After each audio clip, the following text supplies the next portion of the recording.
Alrighty, hello. So, the first question I'm going to ask you is what in the world is a circle? Okay? We all know what it looks like. But how do we define a circle? Okay, so the precise definition of a circle is we start with a point, and the definition is the set of all points. So if I draw a point here, that distance away from that point, I take the set of all points that are that same distance around the point.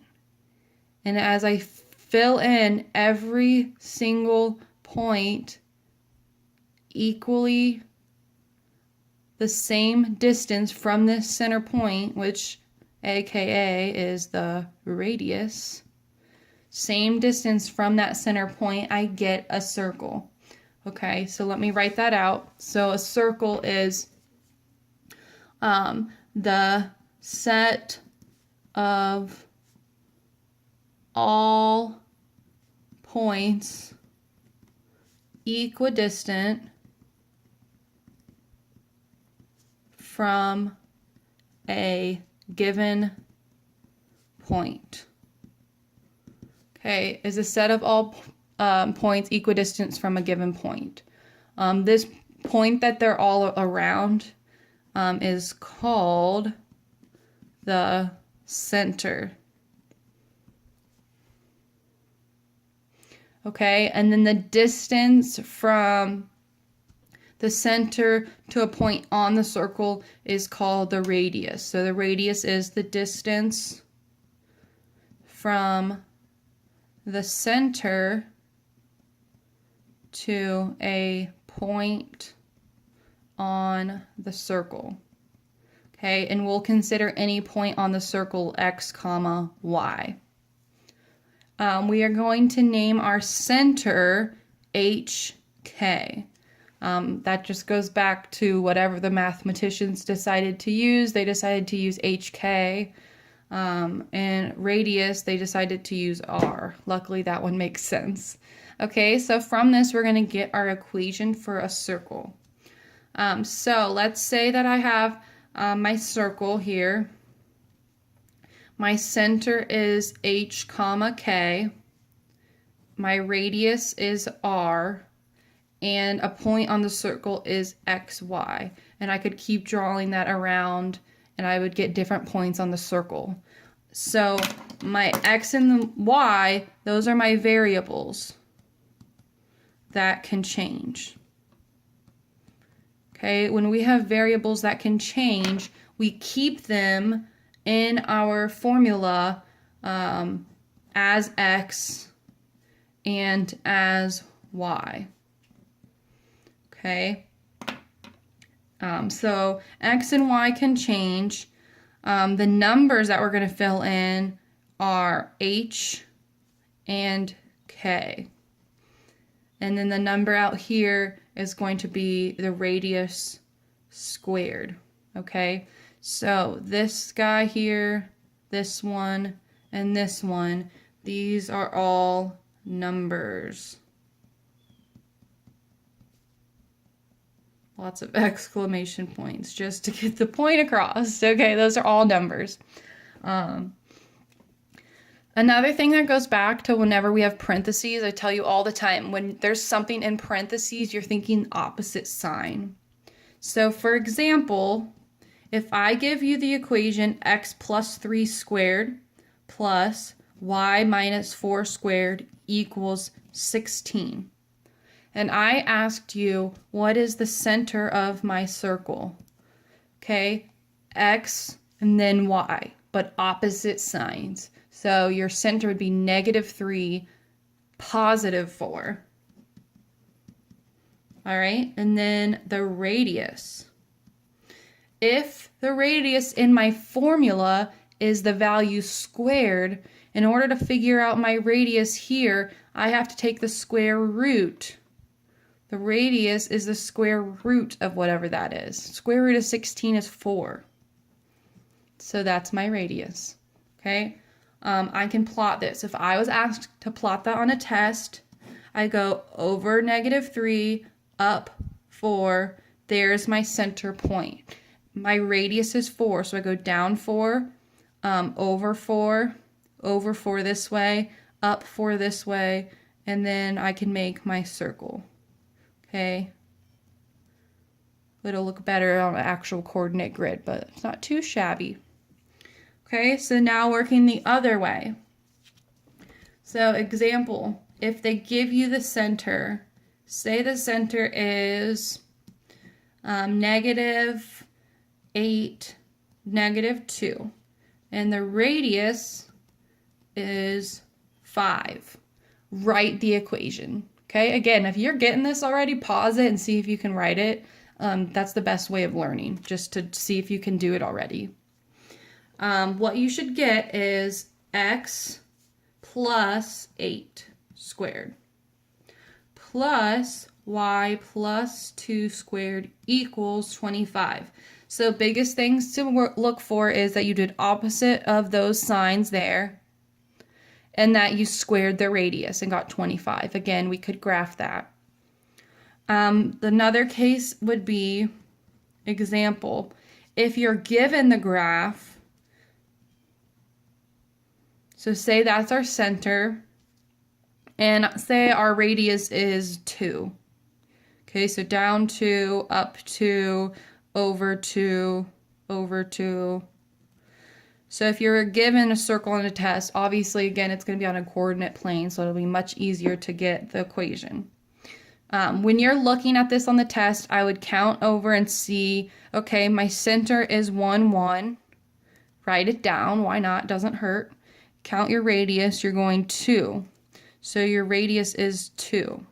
So now we can fill in our equation. X minus 1 squared plus y minus 1 squared equals 4. Double checking that I made sure I squared my radius, okay? So that's the basics for circles, and we'll go ahead and pause there. Okay, now we got to get ready for your favorite thing ever, circles combined with your other favorite thing, completing the square. Remember the formula, b/2 squared. All right, so let's say we have this equation. X squared plus y squared plus 8x minus 10y equals 8. Okay, pause and write that down, please. Okay, so what we're going to do is I want to put my x values together. So just write them together. I'm allowed to do this because of the commutative property. Order doesn't matter when you're just adding and subtracting. Okay, so I'm reorganizing this so that my y's are together and my x's are together. Okay, now I have to complete the square 2 times. I'm going to complete the square here and here. All right, so side note here, I'm going to complete the square. 8 is my b value, so I'm going to do 8 divided by 2 squared. 8 divided by 2 is 4. 4 squared is 16. Boom. 16 is what I'm going to have to add there. All right, and then over here, I'm going to do -10 divided by 2 squared. So -5 squared is 25. I'm going to add 25 there, okay? But I cannot just add whatever I want to. It's going to change the equation. I have to keep it what? Balanced. Hopefully you were thinking the word balanced. That's good. Okay, so if I'm adding those to my equation on this side of the equation, I can add them on this side of the equation to keep my equation balanced. If you're doing on opposite sides, you add them. If I was doing on the same side of the equation, that's when I would subtract them because it was on the same side of the equation. Okay, we're not worried about that in this case. We're going to do it on both sides of the equation, so we're going to add it on both sides of the equation. All right, so now we have to factor this. So how do I factor x squared plus 8x plus 16? I can make a factor box. Okay, quickly, let's do it. X squared, 16, x, 4, 4x, 4x, and those add up to 8x. So I have x plus 4, x plus 4, x plus 4 squared. Okay, I don't even need to do that. Okay, every time it's going to happen where it's always going to be half of your b value. X plus 4 squared. This one over here. Y, what do you think? Half of b is 5. Okay, if you don't believe me, do a box, check it. You'll get y minus 5 squared. And then I have to add all of that up, and I get 49. Wow, that's lucky because that's a perfect square. Okay, that's not always going to happen, but in this case it does, which is nice. Okay, I'm pretty much done. There's my equation. So now let's get a green pen. Why not? Center. Okay, center of my circle is this and this, but I have to do the opposite sign. -4, comma, +5. And my radius, remember, I look here and I take the square root to find my radius. Okay, hopefully you know what the square root of 49 is without typing it in your calculator. 7. Okay, that's my radius. So that's it. I would answer that and be done. I completed the square twice. I'm awesome. You're awesome. We are doing math and it's fun. Okay, I'm hoping that you have a smile on your face right now. That's the goal of this. Okay, so let's pause and I will look for another example. All right, here is our next example. If you're feeling it, pause and try this. Okay, using these steps. So if not, we're going to go ahead and go. If you're pausing it, pause it now. Here we go. First step is to group the x's together. There's my x's. Here's my y's. And equals 8. All right. Looks very similar, but I promise you it's different from the last one. All right, so now I need to complete the square. Here, this is my b value, -6 divided by 2 squared, -3 squared is 9. So I'm going to add 9 to these. This one, 14 divided by 2 is 7. 7 squared is 49, so I'm going to add 49 to both sides. So what does that mean? Add 9 and add 49 over here. Keeping it balanced, okay? Now we're going to factor. Every time it factors into half of your b value. Okay, that's not always how factoring works. Think about it. Factoring, we're making a perfect square, so of course it's going to factor into a perfect square. And a perfect square is the square root of 9, which is 3, which is always half of that. Okay, plus y plus 7, because 7 squared is 49, and 7 plus 7 is 14. Yay, math. Okay, now we add all those up. What do we get? 8 plus 9 plus 49 is 66. This is going to be good, because last time it was a perfect square, now it's not.